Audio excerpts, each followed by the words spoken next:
Welcome to the Queensberry Lowdown, brought to you by Unibet. I'm Dev Sahni, and joining me today is the only heavyweight boxer in the whole world who has written a dissertation on the sport of boxing.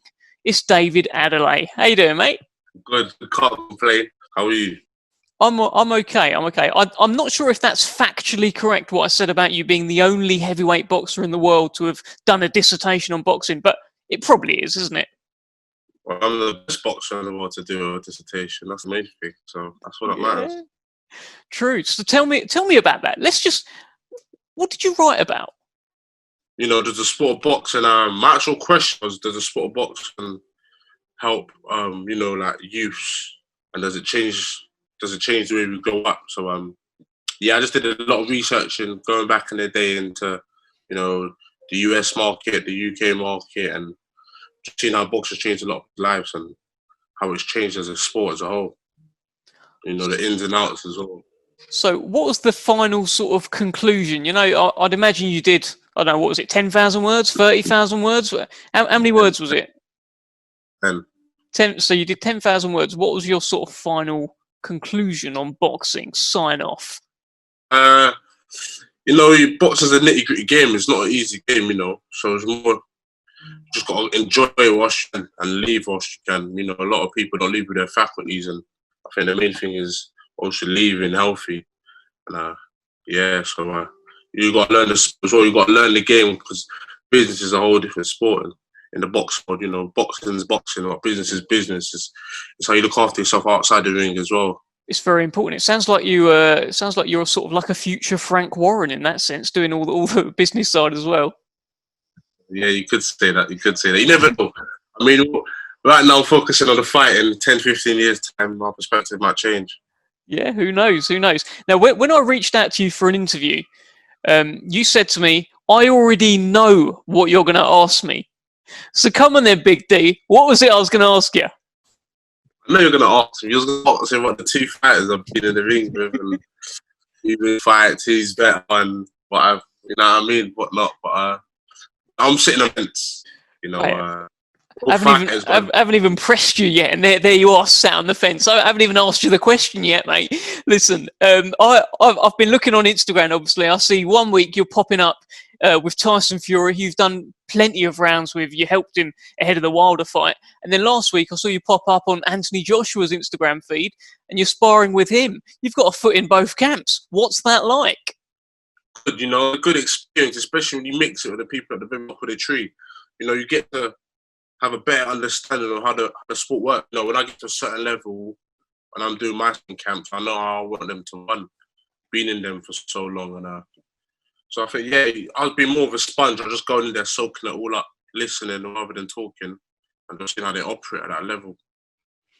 And how do they compare, the two camps? I mean, both world class. Both the athletes. I can't knock none of them. Mm-hmm. Both made me feel, at ease and feel at home. So credit to them. That's good. So there's a good vibe in both camps. Yeah, definitely. How did this one come about then? Because obviously you've been with Fury for a little while, and I see you up in Morecambe, and obviously you're out in Vegas as well. How did the Anthony Joshua, the latest round of sparring, come about with him?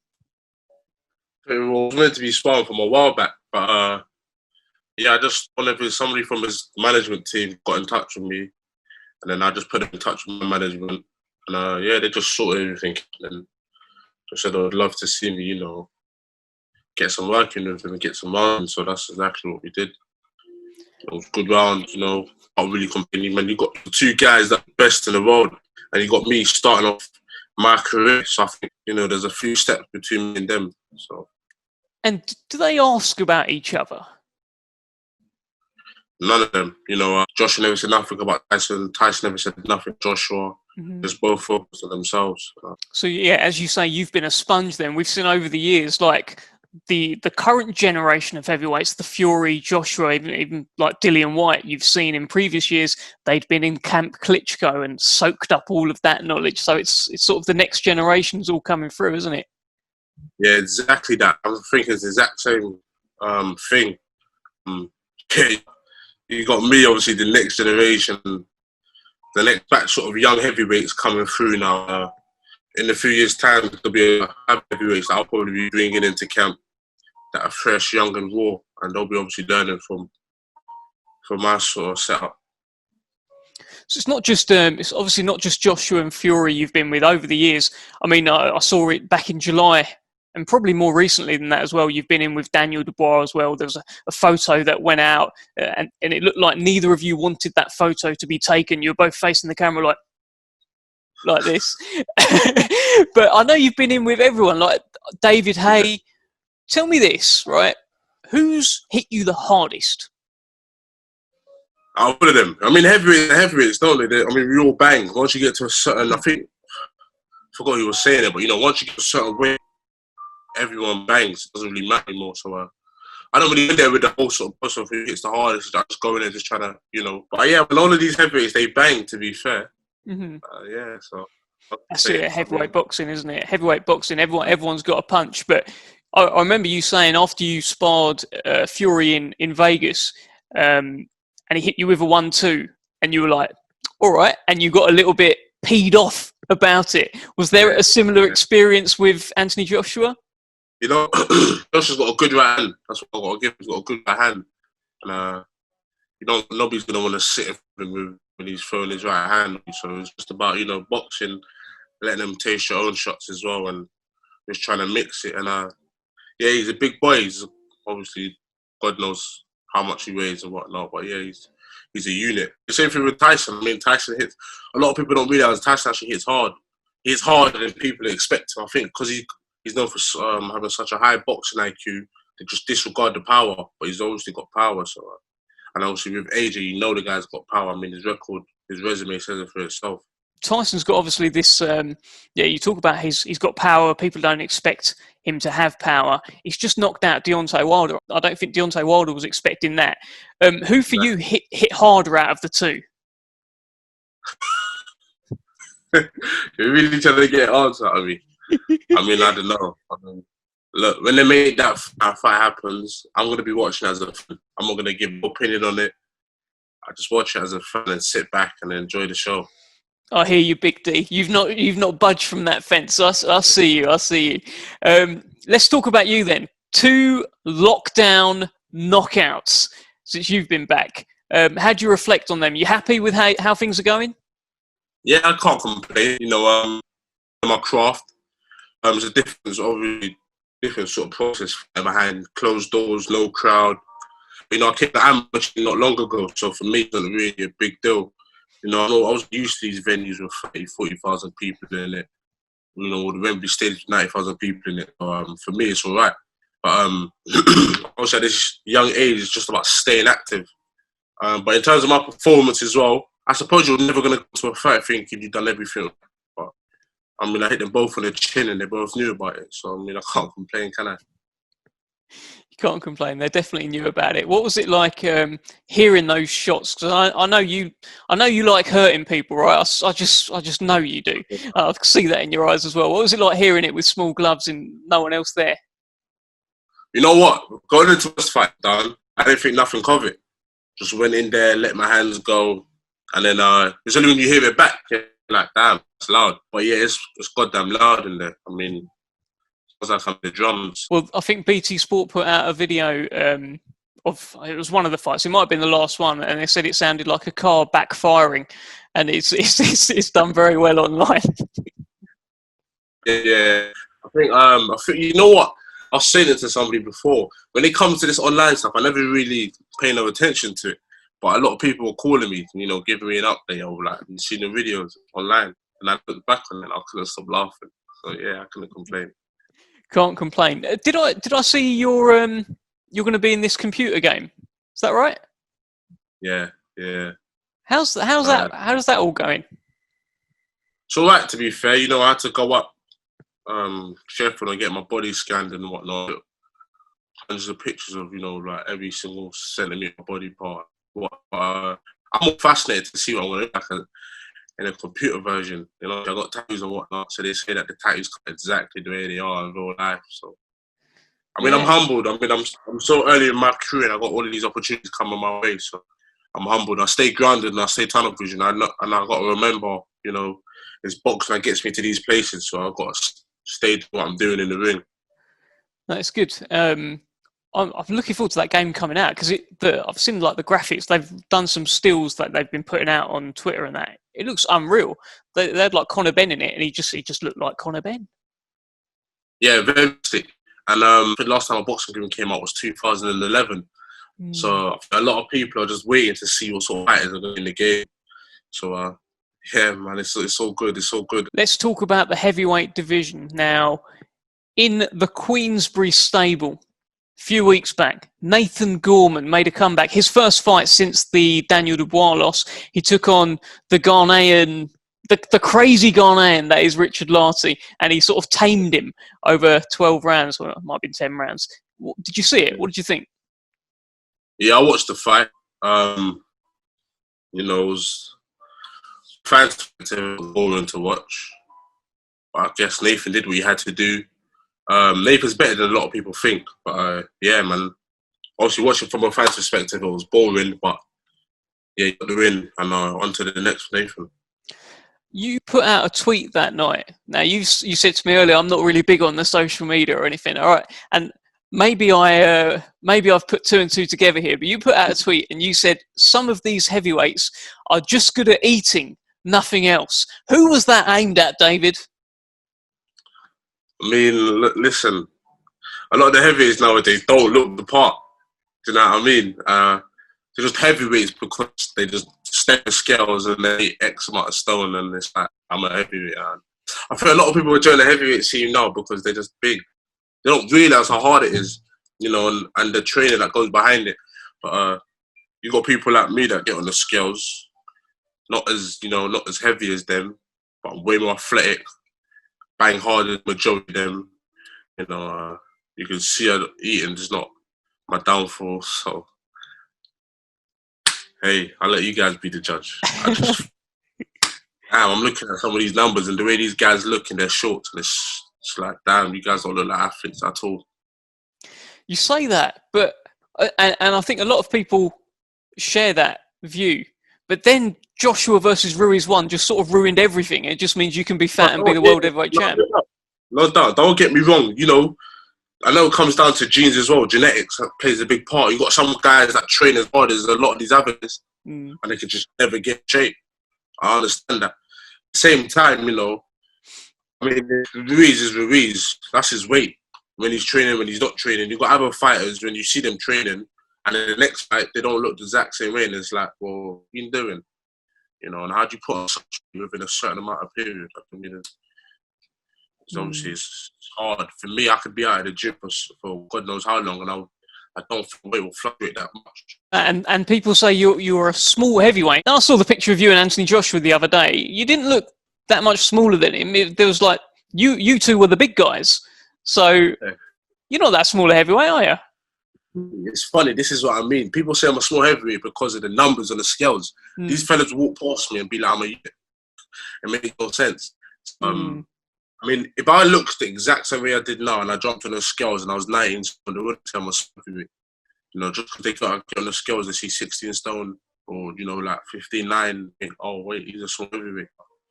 You know, I'm small in terms of weight, yes, but I'm not small in terms of size. I mean, I don't feel like I'm being out-muscled in there. Yeah, I mean, we haven't seen you being out-muscled yet. And, I can't imagine that day's going to come anytime soon. You actually weighed the same as Usyk did against Derek Chisora. What do you think of that? Yeah. 217 and a half.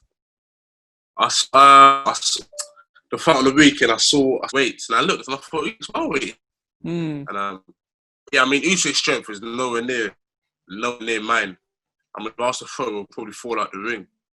And both weigh the exact same thing. It doesn't really matter, does it? I mean, I feel strong and whatnot. You know, you got Deontay Wilder. I weigh more than Deontay Wilder does.